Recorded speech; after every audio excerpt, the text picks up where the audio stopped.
Assalamualaikum warahmatullahi wabarakatuh. Halo semuanya teman-teman, selamat malam, selamat datang kembali di channel kesayangan kita, channel Ilo Ekstrim. Dan dimanapun teman-teman berada, semoga teman-teman selalu dalam keadaan sehat walafiat tanpa kekurangan satu apapun, amin amin ya robbal alamin.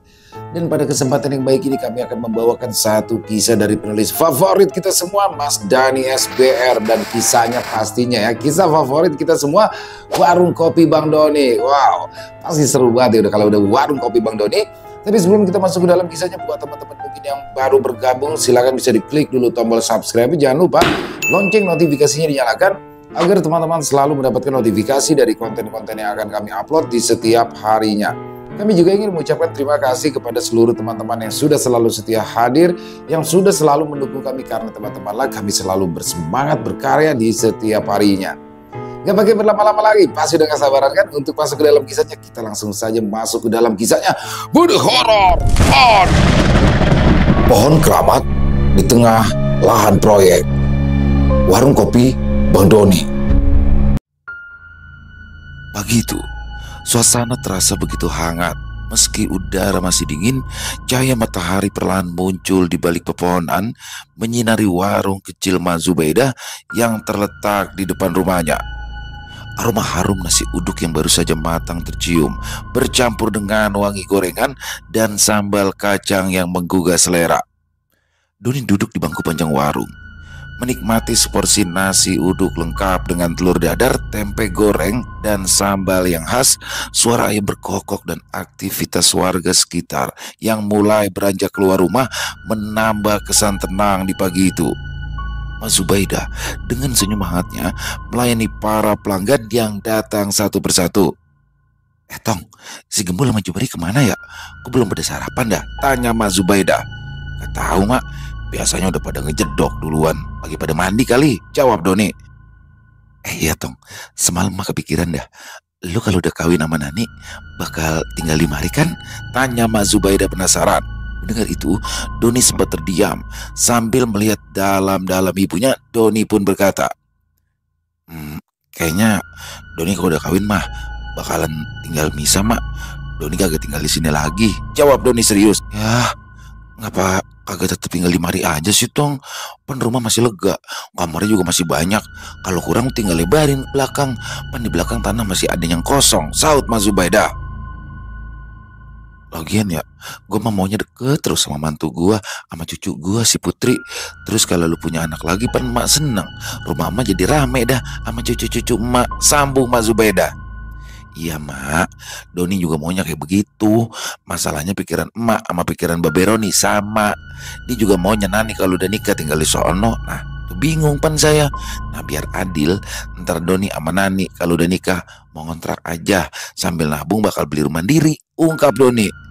Apa pakai segala ngontrak sih lu? Pan mah jadi kesepian kalau lu kagak tinggal di sini lagi, timpal Mak Zubaidah. Ya elah Mak, pan masih ada bonus. Lagian pan Doni udah patokin itu si Gembul sama Jumeri di sini. Terus satu lagi Mak, sebenarnya yang bikin Doni kagak mau tinggal di sini masalah si Gembul Mak, ungkap Doni. Mendengar itu, Mak Zubaidah pun langsung terkejut. Ia pun menanyakan langsung mengenai ucapan Doni. Lah, emang apa sama si Gembul Tong? Anu Mak, Doni takut si Putri Sawan kalau ngeliat si Gembul keseringan, jawab Doni. Asal dengan jengkel, Mak Zubaidah langsung mencewer kuping Doni karena ucapannya tersebut. Bercanda Mak, teriak Doni kesakitan. Lu ya kalau ditanyain serius suka ngasal jawabnya, saut Mak Zubaidah sewot. Tak lama kemudian muncullah Bonis dari dalam rumah. Ada apaan sih? Pagi-pagi udah rame aja, tanya Bonis. Ini nih abang lu nih, dia katanya kalau udah nikah bakalan pindah, kagak tinggal sama kita lagi, ungkap Mak Zubaidah. Emang abang mau pindah kemana dah?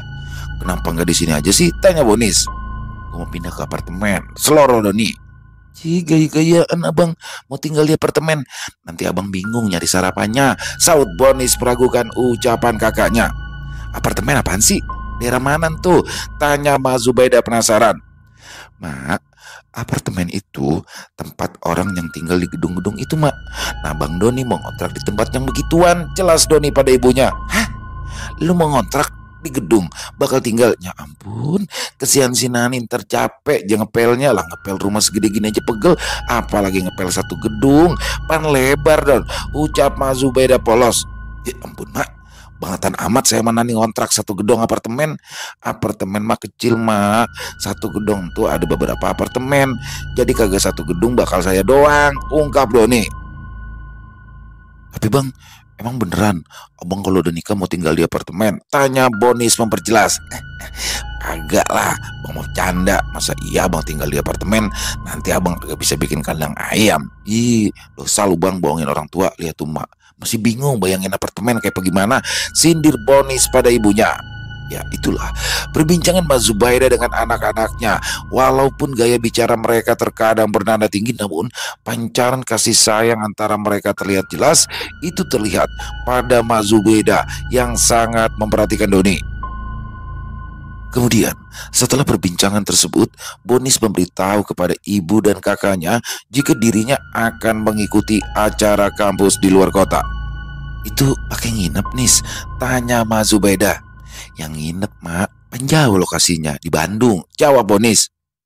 Nis, ngomong-ngomong si Nani ikut kagak acara itu? Tanya Doni penasaran. Setahu Bonis mah kan Nani malah ditunjuk dari kampus sebagai pengawas acara entu bang. Ya pastinya ikut lah, ungkap Bonis. Ah, ngapa dia kagak ngomong-ngomong sama abang ya?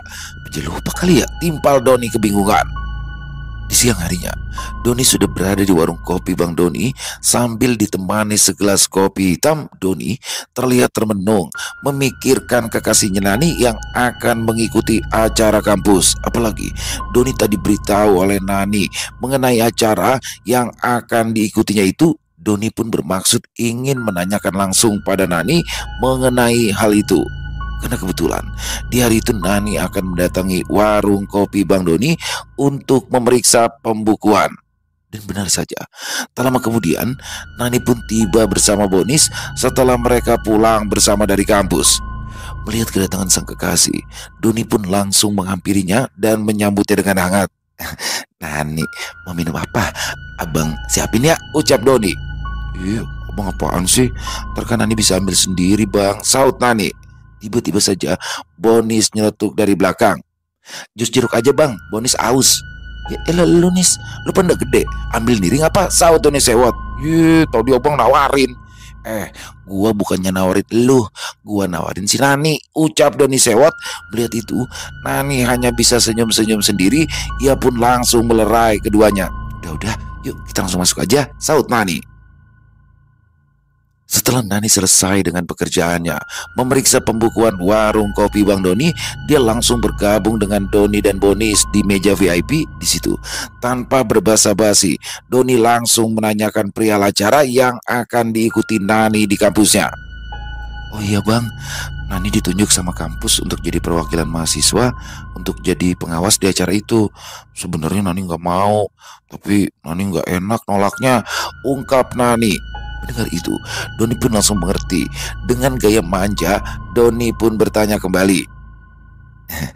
Tapi kok Nani nggak ngomong-ngomong sama abang kalau Nani ada acara begituan?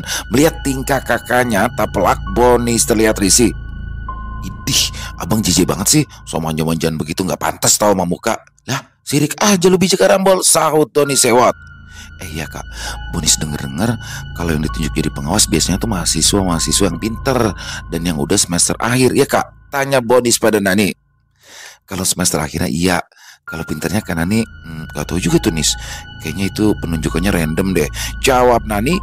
Namun tanpa tedeng aling-aling, Doni pun meminta izin kepada Nani untuk ikut dalam acara tersebut. Dengan gaya seperti anak kecil dan wajah memelas, Doni berkata, Nan, abang ikut. Tayal ucapan Doni tadi membuat Nani dan Bonis pun kaget. Ih, ini abang kayak anak kecil aja dah. Ini kan acara kampus bang, ngapain sih pakai ikut-ikutan segala, protes Bonis. Namun di situ Nani mengerti akan perasaan Doni. Dengan diplomatis Nani berkata, kalau abang mau ikut ya boleh, tapi di sana Nani nggak bisa nemenin abang terus-terusan, nggak apa-apa kan? Soalnya kan Nani di sana ada tugas bang. Kagak apa-apa Nan, yang penting Nani deket-deket sama abang, ujar Doni lega. Setelahnya, Nani dan Bonis pun pulang meninggalkan Doni yang tetap berada di warung kopi Bang Doni. Saat itu, perasaan Doni merasa bahagia karena ia akan mendampingi Nani dalam kegiatan di kampusnya. Namun, tiba-tiba saja terbesit pemikiran yang membuat Doni khawatir. Iya, kalau gue ikut ke sana, Ntar kalau Nani lagi kagak ada, gue ngobrol sama siapa ya? Jadi kambing congek lagi ntar gue di sana. Ya, Doni baru tersadar jika dia memerlukan seseorang yang harus menemaninya. Namun Doni tak perlu repot-repot untuk tahu jawabannya. Iya ya, gue ajak aja tuh karung beras. Tapi dia pasti kagak mau. Ya kalau alasannya bakal nemenin gue doang. Apalagi bukan masalah darurat. Gumam Doni dalam hati. Ya, orang yang dimaksud Doni adalah Gembul. Namun di situ Doni bingung. Karena saat itu bukanlah urusan yang mendesak, melainkan hanya untuk menemaninya saja. Tapi bukan Doni. Apabila tidak memiliki 1000 akal, kemudian tanpa membuang waktu, Doni bergegas mendatangi Gembul yang berada di dapur saat itu. Bul, kayaknya minggu depan kita berdua ada tugas negara nih, luar kota, ucap Doni. Tugas negara bang? Tanya Gembul kebingungan. Iya, tugas negara. Minggu depan si Bonis ada acara dari kampusnya, nginep. Nah, emak nyuruh lu sama gua bakal dampingin Bonis ke sana. Jelas Doni. Ya, Doni memiliki akal bulus untuk mengelabui Gembul agar rencananya berjalan dengan mulus. Oh yang bener bang, masa iya si Bonis pakai dikawal segala? Kan itu acara kampus, saut Gembul. Lah, perintah emak ini, masa ya gue nolak? Ya kalau lu kagak mau kagak ngapa-ngapa, ntar tinggal gue laporan sama mak. Bang, jangan gitu dong bang. Siap saya bang, ucap Gembul panik. Ya wajar saja jika Gembul merasa panik, karena selama ini Gembul tak pernah menolak bila mendapat perintah dari Mak Zubaida. Namun di situ Gembul tak mengetahui jika dirinya sedang dikelabui oleh Doni. Sementara itu, di tempat yang berbeda, terdapat seorang pemuda yang bernama Bayu. Dia merupakan seorang arsitek muda yang sukses. Kebetulan, orang tua Bayu memiliki sebuah lahan di daerah Ciwidey, Jawa Barat, dan di situ Bayu telah lama merencanakan untuk membangun sebuah resort di lahan milik orang tuanya itu. Semua perizinan telah dilakukannya, namun karena kesibukannya, hal itu pun sempat tertunda. Dan ketika mempunyai waktu luang, barulah Bayu bisa melakukan pendirian resort di lahan milik orang tuanya itu. Pada awalnya, Bayu tidak mengalami kesulitan saat akan melakukan proses pembangunan. Proses pengurukan maupun pembersihan lahan telah dilakukannya, hingga pada suatu titik Bayu mendapati jika para pegawainya mendapati kesulitan saat akan menebang sebuah pohon besar. Bayu yang berdomisili di Bandung langsung mendatangi proyek dan menemui bawahannya yang bernama Pak Kadri. Pak Kadri, kenapa pohonnya belum ditebang juga ya? Tanya Bayu. Duh, maaf Pak Bayu. Apa sebelumnya Pak Bayu ada informasi mengenai pohon itu? Tanya Pak Kadri balik. Mendengar itu, Bayu pun jadi bingung. Maksudnya apa ya Pak Kadri? Saya kok nggak ngerti ya. Jadi begini Pak, sudah berkali-kali saya coba nebang pohon itu, tapi setiap anak buah saya mau nebang pohon itu, pasti ada aja halangannya. Entah tiba-tiba aja hujan lebat, muncul angin kencang disertai petir, sama yang terakhir, anak buah saya kesurupan Pak. Jadinya mereka pada ketakutan karena mereka pikir kalau pohon itu bertuah, ungkap Pak Kadri. Apalagi Pak Kadri mendapatkan informasi jika banyak warga desa yang merasa gelisah ketika mengetahui jika di situ akan dibangun sebuah resort. Mereka mengingatkan perihal pohon besar tersebut karena pohon besar itu merupakan tempat tinggal arwah penunggu hutan. Ya, perlu diketahui jika lahan yang akan Bayu dirikan sebagai resort sebagian merupakan sebuah hutan yang masih lebat, dan pohon besar itu berada di dalam lahan milik orang tua Bayu. Mendengar itu, Bayu pun hanya tersenyum tipis. Pak Kadri, Bapak tahu saya kan? Saya paling tidak percaya mengenai hal-hal seperti itu. Saya harap hal ini tidak membuat saya untuk segera mencari orang untuk mengganti Bapak dan anak buah Bapak ya, ucap Bayu tegas. Mendapati itu, Pak Kadri sadar jika Bayu mengancam untuk memecatnya karena takut kehilangan pekerjaan. Pak Kadri pun segera mencari cara agar pohon besar itu dapat ditebang. Di tempat dan hari yang berbeda, pagi itu, Bonis bersama dua temannya, Akila dan Lita, sedang berada di kampus. Mereka tengah mempersiapkan acara inaugurasi penerimaan mahasiswa baru. Sama dengan tahun-tahun sebelumnya, acara itu akan diadakan di luar kota, tepatnya di Ciwidey, Jawa Barat.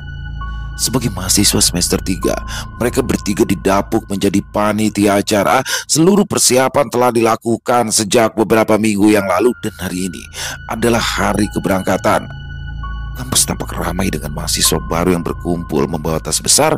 Wajah mereka tampak antusias sekaligus gugup. Nis, udah dicek lagi belum daftar peserta yang ikut?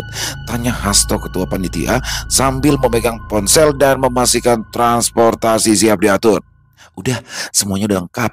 Tinggal nunggu beberapa peserta yang katanya masih OTW, jawab Boni seraya memeriksa clipboardnya. Lita, logistik gimana? Semua barang panitia sudah dimuat ke bus kan? Hasto melirik ke arah Lita yang sibuk mengangkat kardus kecil berisi peralatan dokumentasi. Iya udah semua. Kardus ini yang terakhir. Tadi kita koordinasi sama tim konsumsi, saut Lita yang ditemani Akila saat itu. Setelah memastikan semua siap, Bonis berdiri di depan mahasiswa baru untuk memberi arahan singkat. Oke teman-teman, kita bakalan berangkat ke Ciwidey sebentar lagi. Nah, pastiin ya kalian semua ngebawa barang bawaan masing-masing dan kagak ada yang ketinggalan. Kita kumpul di bus sesuai nomor yang udah dibagiin ya. Mahasiswa baru mulai bergerak menuju bus masing-masing dengan anggota panitia lainnya memeriksa kembali daftar penumpang untuk memastikan tidak ada yang tertinggal. Dari kejauhan, Nani nampak mengawasi ditemani oleh dosen-dosen dan pejabat kampus lainnya. Memang, sebagai perwakilan mahasiswa dan pengawas, Nani harus selalu berkoordinasi dengan para dosen. Salah satunya adalah Wahyu, yang merupakan salah satu dosen muda yang juga merupakan tim pengawas dari kegiatan tersebut. Nani, kamu di bis berapa? Mending kamu satu mobil saja sama saya. Kebetulan saya bawa mobil kok, ucap Wahyu yang berniat mengajak Nani semobil dengannya. Maaf pak, kebetulan saya bawa mobil sendiri pak, saut Nani. Loh, kok kamu bawa mobil sendiri? Kenapa memangnya? Mending sama saya aja. Kebetulan saya cuma berdua sama Pak Solihin. Saya nggak bawa sendirian pak, saya ngajak teman ke sananya. Loh, kamu bawa teman ke sana? Siapa? Tanya Wahyu penasaran. Di situ, Nani sempat canggung untuk mengatakan yang sebenarnya karena walau bagaimanapun saat itu adalah acara kampusnya. Saat itu, Nani hanya mengatakan jika ia mengajak saudaranya dan saudaranya itu menyewa kamar dengan biaya pribadi. Untungnya Wahyu memaklumi dan semua penjelasan Nani, Wahyu pasti menyetujuinya. Karena sebenarnya Wahyu menaruh hati pada Nani sehingga ia memanfaatkan momen tersebut agar bisa lebih dekat dengan Nani. Sementara itu di rumah, Doni sudah bersiap-siap dengan perlengkapannya. Bul, lu udah bawa semuanya kan? Jaket, sabun, sikat gigi. Soalnya gua agak mau lu nyampur pakai sikat gigi gua ya, ucap Doni. Udah bang, jawab Gembul singkat. Sama satu lagi Bul, lu jangan bawa nasi timbelnya. Terakhir lu ninggalin bungkusan nasi di kolong jok, bau bangke mobil gue jadinya, sentak Doni sewot. Ya ampun bang, kan kalau di mobil gampang lapar, sangga Gembul. Iya gue tahu, cuma waktu itu pan kita ke rumah si Sidu doang tuh, selangkah juga nyampe. Lu pakai segala bawa nasi timbel, kayak kita mau pergi jauh aja, saut Doni emosi. Iya bang, tapi kan sekarang perjalanannya jauh bang. Nanti kalau di jalan saya lapar gimana bang? Tanya Gembul balik emosi. Bener-bener lu ya, lu emang manusia yang kagak bisa lapar. Ya gampang, nanti kita berhenti di jalan, kita bakalan makan sate Marangi. Oke bro, ucap Doni disusul anggukan Gembul. Kemudian setelah perdebatan kecil itu, Doni pun berpamitan dengan Ma Zubaida. Mak, Doni berangkat dulu ya, ucap Doni yang langsung mencium tangan ibunya disusul Gembul dari belakang. Iya Tong, lu mau berangkat ya? Jagain Monis di sana ya. Lah, lu jalannya sama Gembul? Mak pikir mandiri, saut Ma Zubaida. Mendengar itu, Doni pun langsung tersentak ya. Dia merasa khawatir jika Gembul akan curiga karena setahu Gembul, Ma Zubaida lah yang memerintahkannya untuk mengawal Bonis. Dengan sergap, Doni pun langsung menyeret Gembul untuk segera masuk ke dalam mobil. Ya udah ya mak, Doni berangkat, ujar Doni yang bergegas menuju mobilnya. Namun di dalam mobil, sepertinya Gembul mulai menaruh curiga pada Doni. Wah, kayaknya ada bau-bau nggak beres nih. Saya curiga nih, ucap Gembul mengutarakan isi hatinya. Ngomong apaan sih Bul? Ngerti gua, saut Doni yang berpura-pura tak mengerti apa maksud dari ucapan Gembul. Kata Bang Doni, emak nyuruh saya buat ngawal Bonis. Kok tadi emak nggak tahu kalau saya ikut. Doni terdiam. Otaknya mulai berputar keras untuk mencari alasan lainnya. Ya emak lupa kali, Bul. Udah ngapa kita seneng-seneng aja sekarang. Ya hitung-hitung refreshing liburan. Di sana katanya tempatnya enak tahu, Bul. Dingin. Ntar di sana kita nyari jagung bakar ya. Gampang itu mah. Rayu Doni yang mencoba mengalihkan pembicaraan. Sialnya, saat itu akhirnya Gembul mulai tersadar jika dirinya telah masuk dalam perangkap Doni. Aduh, ketipu lagi aja saya. Abang emang kebangetan nih, pakai segala jual nama emak. Awas, kalau nanti pulang saya mau ngadu sama emak, ucap Gembul jengkel. Mendengar itu, Doni tak menghiraukan ucapan dari Gembul karena dia merasa jika rencananya kini telah berjalan dengan lancar. Tak berselang lama, Doni pun tiba di kampus tempat Nani menunggunya. Doni langsung memarkirkan mobilnya dan segera menghampiri Nani yang terlihat mengawasi para mahasiswa. Di situ, Nani juga ditemani oleh para dosen, termasuk Wahyu. Tanpa Doni sadari, kedatangannya menjadi objek perhatian dari para mahasiswi di sana. Wajar saja karena Doni memiliki wajah yang rupawan seperti artis Korea. Doni memiliki wajah yang dapat mempesona para wanita yang melihatnya walaupun hanya berpakaian casual. Namun, daya tarik Doni begitu kuat bagi para kaum hawa. Saat itu, Nani langsung terkejut kala mendapati Doni yang sudah berada di sampingnya. Assalamualaikum, Nan. Jalan jam berapa? Nani udah sarapan belum? Tanya Doni. Waalaikumsalam. Bang Doni udah datang, jawab Nani kaget. Di situ, Nani sedikit canggung karena banyak para dosen serta pejabat kampus yang berada di sana. Bang, abang tunggu di mobil aja ya. Nanti Nani nyusul, ucap Nani. Iya, Nan. Abang parkir di sana ya, saut Doni sambil menunjukkan tempat parkirnya.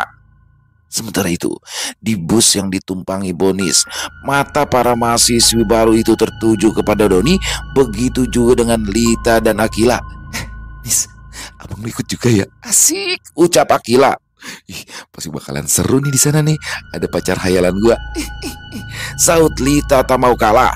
Dengan wajah jengkel, Bonis pun memperingati kedua temannya itu.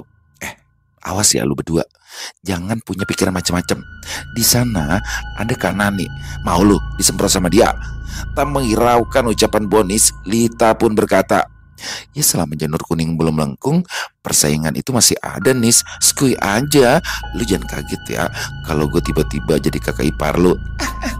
Mendengar itu, Bonis langsung mencubit temannya Lita karena telah menggodanya. Tanya itu, Bonis juga merasa jengah karena banyak para mahasiswa baru yang berada di busnya memperhatikan Doni hingga Bonis berteriak, ayo semuanya siap-siap ya, mau berdoa, bentar lagi mau jalan nih.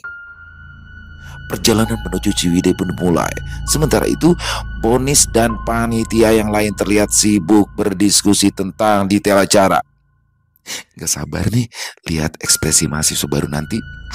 Pasti seru banget nih, gumam Akila sambil mencoret-coret rundown acara di buku catatannya. Betul, jawab Lita. Tapi jangan lupa, kita juga harus bikin kenangan yang tidak terlupakan buat mereka. Sama satu lagi ya, kenangan gua sama Bang Doni. Bonis menatap tajam temannya. Lu pada bisa berhenti gak sih ngayal? Lu mau gue turun di tengah jalan? Ancam Bonis pada Lita. Tak berapa lama, semua rombongan pun segera berangkat. Begitu juga dengan Doni yang sedari tadi menunggu Nani. Saat itu, Doni segera masuk dalam iring-iringan bus dan kendaraan kampus lainnya. Di perjalanan, Doni pun bertanya pada Nani, Nan, abang kagak ngapa-ngapa pan ikut? Gak apa-apa bang, lagian abang kan nginepnya bayar sendiri, saut Nani. Bayar sendiri? Lah, kapan bayarnya emang? Tanya Doni kebingungan. Nani yang urus bang, Nani udah sewain abang kamar, tapi Nani yang bayar. Soalnya Nani nggak mau pakai fasilitas kampus. Lah, Nani ngapa gak ngomong-ngomong? Kan kalau Nani ngomong abang bisa kasih duitnya. Gak apa-apa bang, saut Nani santai. Di situ Doni sangat terharu melihat pengorbanan sang kekasih. Padahal saat itu Doni lah yang bersikukuh untuk ikut dalam kegiatan acara di kampus kekasihnya tersebut. Oh iya Nan, Nani udah makan? Tanya Doni lagi. Udah bang, tadi Nani udah sarapan roti. Sekarang sih belum lapar. Jawab Nani. Ya udah, kalau gitu nanti di jalan kita mampir dulu ya makan. Katanya si Gembul mau makan sate marangi. Oke bang, jawab Nani singkat. Dari kursi belakang, Gembul ikut dalam pembicaraan. Pak Nani, ngomong-ngomong ini acara apaan sih? Ini acara penerimaan mahasiswa baru Mas Gembul. Setiap tahun rutin diadakan sama kampus. Nah biasanya diadakannya di daerah Ciwidey selama 3 hari 2 malam. Jelas Nani. Dengan wajah terkejut, Gembul berkata, apa mbak? 3 hari mbak? Lah kata Bang Doni cuma 2 hari. Di situ Doni juga baru sadar jika dia keliru memberitahukan pada Gembul mengenai hal tersebut. Namun dengan santainya Doni berkata, ya elah Bul, beda 1 hari doangan. Mengapa sih? Emang apa? Saya itu cuma bawa sempak buat 2 hari doang bang. Saut Gembul jengkel. Ya bagaimana Gembul tak merasa jengkel? Selain telah dikelabui oleh Doni, Gembul juga mendapat informasi yang salah mengenai berapa hari mereka akan pergi. Masih bersikap santai, Doni berkata, ya elah begitu aja repot lu. Kan masih bisa pakai side A sama side B Bul. Dibalikin makanya. Gua mau abang, kotor bang. Lagu lu. Tahu gue lu sempak aja joinan sama Jemeri. Belaga gatel. Yaudah ntar kita mampir di Indomaret. Bakal beli sempak lu, ucap Doni memberikan solusi. Duh bisa dong gak ada yang ukuran saya bang. Saya biasanya belinya pakai online. Jelas Gembul. Duh repot amat ya punya badan kayak lu. Yaudah nanti kita mampir ke peternakan aja. Kita cari sempak bo. Pasti muat sama lu. Ledek Doni pada sahabatnya. Mendengar itu Gembul hanya cemberut. Dia pun tak berniat menjawab ucapan Doni tadi. Gembul hanya bergumam dalam hati, dasar wong edan otak celeng. Orang anak pikirannya babar blas. Gerutu Gembul dalam hatinya. Mendapati itu Nani hanya bisa geleng-geleng kepala. Nani pun langsung mengingatkan Doni, bang, abang jangan gitu dong sama Mas Gembul. Udah untung abang ditemenin sama dia. Kok abang malah begitu sih? Lihat tuh, Mas Gembul kan jadi cemberut. Iya Nen, kok abang mah udah biasa sama dia bercanda. Ntar juga kalau udah diumpanin dia bawain diri. Saut Doni cengengesan. Di tengah perjalanan, mobil Doni pun memisahkan diri dari iring-iringan untuk singgah terlebih dahulu untuk makan di sebuah restoran di Purwakarta. Kita makan di sini aja ya. Itu sate marangi asli Bul. Lu bebas dah kalau mau nambah, asal jangan bangetan aja, ucap Doni berusaha merayu Gembul yang sedari tadi terlihat merajuk. Iya Nan, Nani tahu kan vilanya di sana? Tanya Doni tiba-tiba. Tahu kok bang, ada Sherlocknya juga kok, jawab Nani. Akhirnya mereka bertiga memesan makanan di sana. Di tengah-tengah Doni sedang menyantap makanannya, dia merasa lega kala melihat Gembul yang begitu lahap menyantap hidangan yang disediakan. Di situ Doni yakin jika Gembul sudah tidak marah lagi padanya. Namun perasaan leganya berubah menjadi perasaan cemas. Bagaimana tidak, Gembul tak henti-hentinya memesan kembali sate marangi. Doni pun hanya bisa menggeleng-gelengkan kepala melihat perilaku dari sahabatnya tersebut. Setelah selesai, Doni pun langsung membayar semua makanan yang telah mereka makan. Namun kini gantian Doni yang berwajah masam. Dia tidak mengira jika tagihannya lumayan besar. Di dalam mobil, Doni langsung menatap Gembul dengan tatapan tajam. Dia pun berkata, Bul, lu tahu kagak? Gue curiga dah, ada jin di dalam badan lu. Jin bang? Jin apa ya bang? Gak mungkin bang, kalau ada jin di badan saya pasti langsung mental bang. Saya usir, saut Gembul yakin. Wah, berarti ilmu lu masih cetek. Soalnya tadi kalau gue lihat-lihat tuh ya, lu makan kayak gorila. Nah, gue terawang tuh, kayaknya ada jin King Kong di badan lu. Ledek Doni. Mendengar itu Nani pun langsung tertawa. Oh bang, kenapa sih ngeledekin Mas Gembul terus? Lah, habis bagaimana Nan? Itu kan tadi sate mahal. Lah ongkos dia makan sama kayak ongkos tol ke Jawa. Buset dah, guru tuh Doni. Udah bang, gak apa-apa. Kan jarang-jarang ini. Mudah-mudahan nanti rezeki abang nambah. Soalnya kan udah nraktir kita. Ya gak Mas Gembul? Ucap Nani gantian meledek Doni.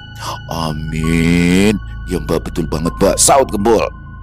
Setelah beberapa jam di perjalanan, Doni pun tiba di tempat tujuan. Di situ terlihat sebuah bangunan besar yang terdiri dari beberapa kamar dan aula besar. Bangunan itu juga dikelilingi oleh perkebunan teh dan hutan lebat di ujungnya. Abang tunggu sebentar ya. Nani ambilin kuncinya dulu. Ucap Nani. Iya sayang. Iya Nani. Maaf, abang keceplosan. Saut Doni malu disusul senyuman kecil dari Nani. Mendengar itu, Gembul nyeletuk dari belakang. Wah, bahaya ini. Kayaknya abang kebawa suasana. Istighfar bang. Setan selalu ada di sekeliling kita. Belah, emang gue bocah goblok apa bol? Gue juga tahu, suek lo, Hardik Doni. Di situ, Gembul dan Doni terlihat meregangkan otot-otot mereka yang kaku karena perjalanan jauh yang telah mereka lalui. Namun, tak disangka, tiba-tiba saja keduanya didatangi oleh sekelompok mahasiswa baru yang ingin mengajak kenalan Doni. Mau tak mau, Doni pun menerima mereka semua dengan ramah. Tak hanya di situ, para wanita muda yang merupakan mahasiswa baru bertanya pada Doni tentang dirinya. Kak, kakak semester berapa? Kok nggak pernah kelihatan di kampus deh? Tanya Devi, salah satu dari rombongan mahasiswa tersebut. Taplak, Doni pun langsung gelagapan karena tak tahu harus menjawab apa. Tapi dari belakang, Bonis langsung menghampiri Doni dan rombongan mahasiswa tadi. Ini pada ngapain yang ngumpul-ngumpul di sini? Bukannya tadi disuruh istirahat ya? Tegur Bonis dengan tegas. Kak Bonis, ini kak, kita mau kenalan sama Kak Doni. Kan tadi katanya diarahkan agar kita harus kenal dengan semua senior kita kak. Saut Linda, salah satu mahasiswi baru. Oh iya, kalau perkataan itu benar. Tapi kalau Kak Doni yang ini tuh bukan salah satu senior di kampus kita. Dia itu cuma bagian kebersihan. Jadi nggak perlu kenal-kenalan sama dia ya. Sentak Bonis. Akhirnya sekumpulan mahasiswi baru itu pun langsung membubarkan diri dan kembali ke kamarnya masing-masing. Bonis, kate-kate lu gue dibilang tukang sampah. Ucap Doni sewot. Habis abang bikin heboh aja sih. Tuh mahasiswi baru pada pengen kenalan sama abang. Ungkap Bonis. Lah terus salah gua. Lu kudunya bersyukur Nis, punya abang ganteng. Pan lu juga yang bangga. Bangga apanya? Gak ada faedahnya. Ucap Bonis yang langsung meninggalkan Doni.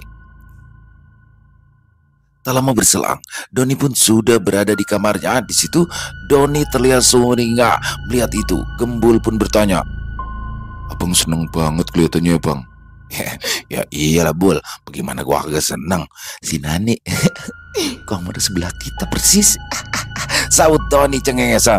Loh, terus kalau sampingan memangnya abang mau apa?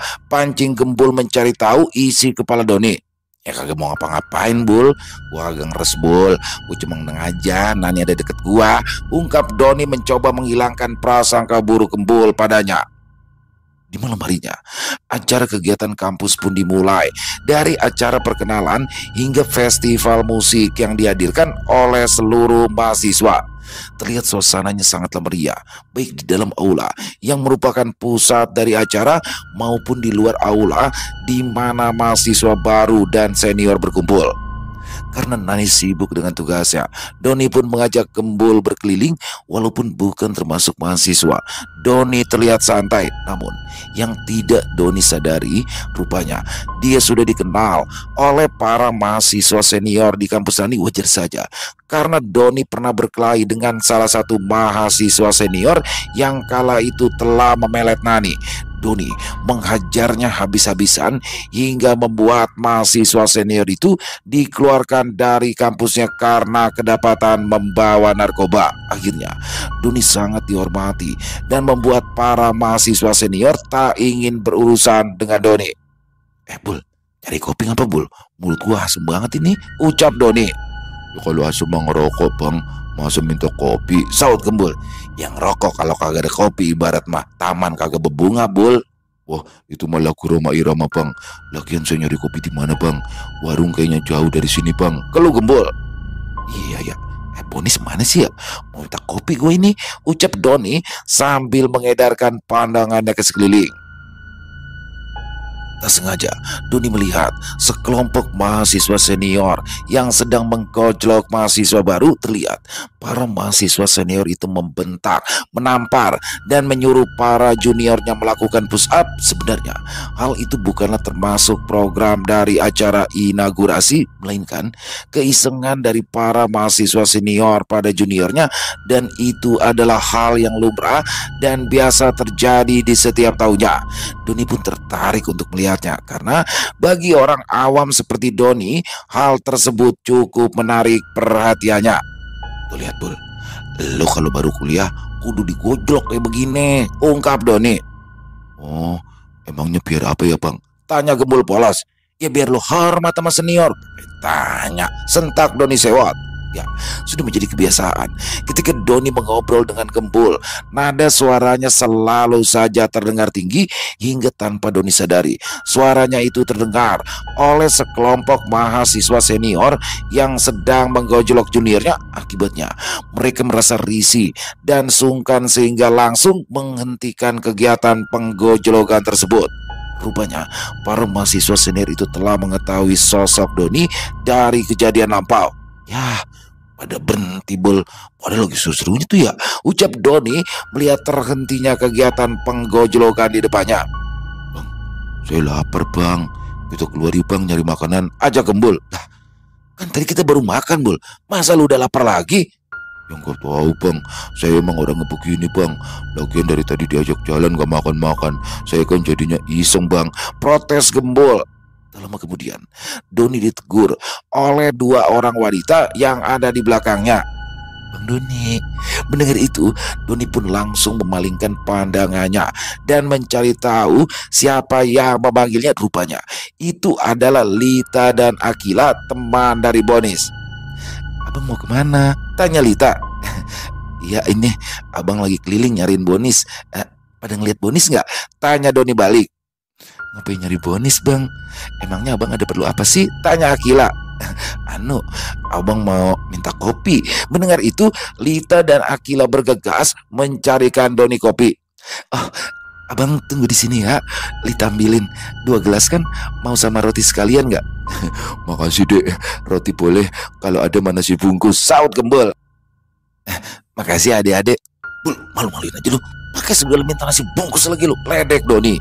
Tak lama kemudian, Lita dan Akila datang sambil membawa 2 gelas kopi dan beberapa cemilan kecil di tangannya. Di situ Doni langsung dilayani seperti seorang tamu kehormatan. Doni disuruhnya duduk pada sebuah meja yang terdapat di taman. Lita dan Akila langsung duduk mengelilingi Doni sambil menyuruhnya menyantap kue kecil dan juga kopi yang sudah mereka bawa sebelumnya. Doni pun hanya terdiam sambil menyesap kopinya. Iya, Neng ini berdua bukannya jadi panitia ya? Kalau emang lagi sibuk mah dilanjut aja.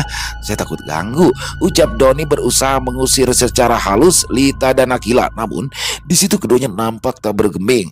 Malah mereka berujar jika tugas mereka telah selesai. Akhirnya Doni dengan terpaksa melayani keduanya dengan menimpali obrolan dan pertanyaan yang keluar dari Lita dan Akila. Bang Doni bintangnya apaan ya?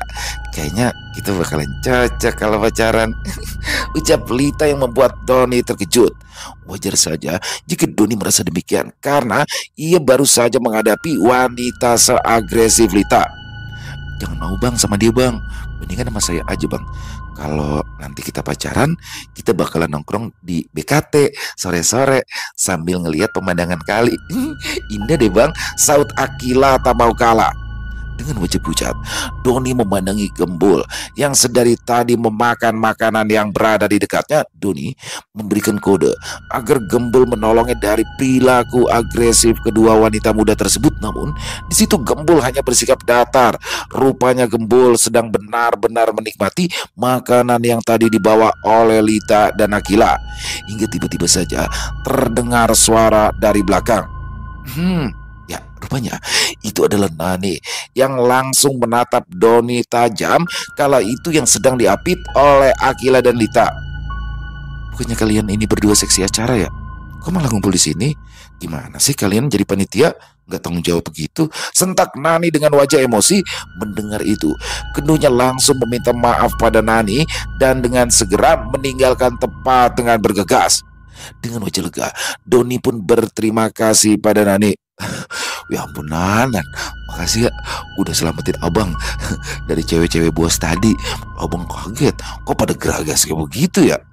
Loh, bukannya abang jago silat? Masa iya ngadepin 2 cewek gitu aja bingung? Singgir Nani. Ya beda Nan, abang bingung ngusirnya. Bingung apa demen? Kayaknya abang nyaman-nyaman aja tuh tadi Nani lihat. Di situ Doni baru menyadari jika Nani merasa cemburu. Akhirnya Doni berusaha meyakinkan Nani jika dirinya tidak bermaksud demikian. Doni hanya ingin bersikap ramah karena telah dibawakan kopi dan juga makanan kecil oleh Lita dan Akila. Untungnya Nani adalah wanita dewasa. Dia tak mudah larut dalam kecemburuan. Lagi pula Nani sudah sangat percaya pada Doni dan tak meragukan kesetiaannya. Di situ akhirnya mereka bisa menghabiskan waktu karena Nani telah selesai dengan tugasnya. Wah iya Bul, gue lupa di tas gue ternyata ada makanan banyak. Lu ke kamar Gi, gue mau jalan-jalan dulu berdua sama Nani, ucap Doni. Loh, abang gak ngomong dari tadi? Kan saya laparnya udah dari tadi bang, saut Gembul sewat. Namanya juga lupa Bul, timpal Doni sambil tersenyum. Kemudian Gembul pun segera menuju ke kamar. Sedangkan Doni akhirnya bisa menghabiskan waktu berduaan dengan pujaan hatinya. Banyak hal yang mereka bicarakan malam itu sambil ditemani oleh terangnya bulan terpancar keromantisan yang melanda mereka berdua. Hingga tanpa terasa, waktu pun semakin larut. Doni dan Nani pun memutuskan untuk kembali ke kamarnya masing-masing. Keesokan harinya, ketika waktu subuh tiba, Doni dan Gembul sudah terbangun. Mereka pun segera keluar untuk menuju musola yang terdapat di penginapan tersebut. Rupanya Nani juga sudah terbangun. Di situ, Doni merasa senang karena dapat bersama Nani untuk pergi sholat subuh berjemaah. Di pagi harinya, Doni mengajak Nani untuk mencari sarapan sekaligus berkeliling menikmati pemandangan sekitar karena tempat menginap mereka berada di atas pegunungan. Di situ, Doni nampak menggandeng Nani sambil menyusuri jalanan indah khas perkebunan teh. Mereka berdua pun lalu berhenti di sebuah warung kecil yang menyediakan gorengan hangat. Nan, ada gorengan. Kita ke situ yuk, ajak Doni disusul anggukan dari Nani. Setelah berada di sana, Doni pun langsung meminta gorengan dan juga lontong yang disajikan oleh pemilik warung. Di situ terlihat pemilik warung tersebut merupakan seorang kakek-kakek tua yang melayani dengan ramah. Di situ pemilik warung bertanya-tanya pada Doni dan Nani mengenai asal dan menginap di mana. Namun ketika Doni memberitahu di mana tempat ia menginap, raut wajah kakek-kakek pemilik warung itu langsung berubah. Maaf dek, pesan abah mah, tolong agak hati-hati di sana ya. Tolong bilangin juga sama teman-temannya supaya dijaga perilaku sama ucapannya, ucap sang pemilik warung. Menanggapi perkataan itu, Doni pun mengangguk karena Doni menganggap ucapan dari kakek-kakek itu adalah hal yang lumrah yang diucapkan oleh orang yang lebih tua. Ya bah, siap bah, jawab Doni. Namun yang belum Doni ketahui adalah jika di dekat tempatnya menginap telah terjadi tragedi yang sangat misterius. Pada akhirnya kakek-kakek pemilik warung menceritakannya pada Doni. Di samping tempat Doni menginap sebelumnya telah dilakukan proyek pembangunan sebuah resort. Namun proyek itu langsung terhenti setelah dilakukannya penebangan sebuah pohon besar yang dianggap keramat oleh warga sekitar. Jadi yang punya lahan itu namanya Pak Bayu. Dia itu maksa untuk nebang pohon besar yang ada di lahannya. Padahal warga udah ngasih tahu kalau pohon itu angker, tapi dia hanya nggak mau denger. Akibatnya dia kena tulah, ungkap kakek si pemilik warung. Doni dan Nani nampak menyimak cerita tersebut dengan serius. Doni pun langsung bertanya, itu kena tulah bagaimana maksudnya Mbak ya? Sambil mengerutkan wajah, kakek pemilik warung itu melanjutkan cerita. Dia berujar, jika setelah pohon besar itu tumbang, malah petaka langsung melanda para pekerja Bayu termasuk Bayu sendiri. Mereka semua diserang penyakit misterius. Malahan seorang mandor proyek yang bernama Kadri telah meninggal dunia. Akibatnya proyek tersebut pun dihentikan dan terbengkalai hingga saat ini. Doni terkejut mendengar hal itu. Dia tidak menyangka jika di dekat tempatnya menginap telah terjadi peristiwa yang mengerikan. Orang-orang kampung juga sekarang kena imbas, termasuk Abah. Abah juga sudah ngalamin hal-hal aneh. Malam pertama, pas pohon itu ditebang, waktu itu Abah baru pulang dari warung. Pas di dekat proyek itu, Abah sempat dengar suara angin kencang dari arah hutan. Padahal mah cuaca lagi tenang. Tapi Abah kayak denger ada teriakan-teriakan dari dalam hutan. Jelas banget Abah dengernya. Abah jadi takut. Apalagi pas tahu kalau pohon besar di hutan udah ditebang. Ungkap kakek itu dengan mimik wajah serius. Nah, terus ada kejadian apa lagi, Bah? Tanya Doni penasaran. Kakek itu kembali melanjutkan ceritanya. Jika setelah peristiwa ia mendengar suara angin dan jeritan dari dalam hutan, sang kakek mengungkapkan jika ada salah satu tetangganya yang didatangi oleh sosok perempuan tua dengan rambut acak-acakan, kulitnya pucat, matanya hitam pekat, sehingga tetangganya itu pun langsung kehilangan penglihatannya.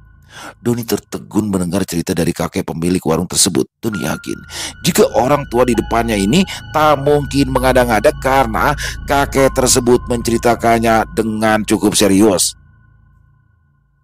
Sekarang semua warga nggak ada yang berani keluar malam. Habis isya pasti udah sepi. Soalnya teror dari dalam hutan masih ada sampai sekarang. Malahan kemarin malam ada salah satu tetangga yang meninggal. Soalnya dia nekat nyari kayu bakar di dalam hutan. Padahal udah dibilangin kalau hutan keadaannya lagi gak aman. Ungkap sang kakek memberikan keadaan kampungnya yang kini mencekam. Akhirnya setelah Doni mendengar banyak cerita dari kakek pemilik warung itu, Doni dan Nani pun segera berpamitan di situ. Doni mengucapkan terima kasih karena sudah diberikan informasi dengan keadaan tempat yang menginap. Di perjalanan wajah Nani berubah pucat. Ia merasa takut setelah tadi mendengar cerita dari kakek sang pemilik warung. Bang, gimana ya? Kira-kira aman gak ya? Nani takut deh ada kejadian yang menimpa di acara ini, ucap Nani sambil merangkul tangan Doni.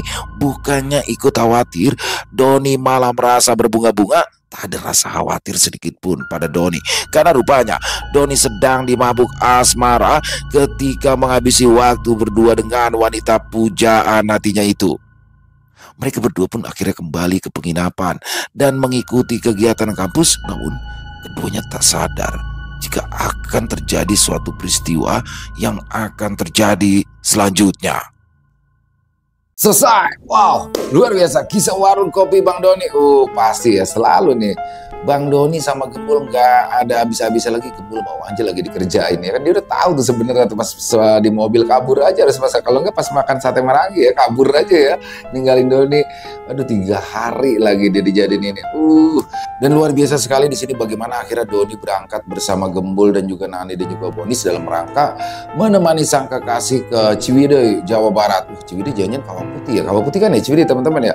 Di sana emang indah banget sih alamnya, tapi memang dalam kisah barusan di tengah-tengahnya itu ternyata ada satu teror di desa tempat menginapnya Bang Doni bersama Nani. Jadi ternyata apa yang sudah dilakukan Bayu ini berefek panjang ya, dan pastinya ini akan ada kelanjutannya, yang pastinya juga kelanjutannya udah pasti keren, ditunggu banget ya Mas Dani SPR.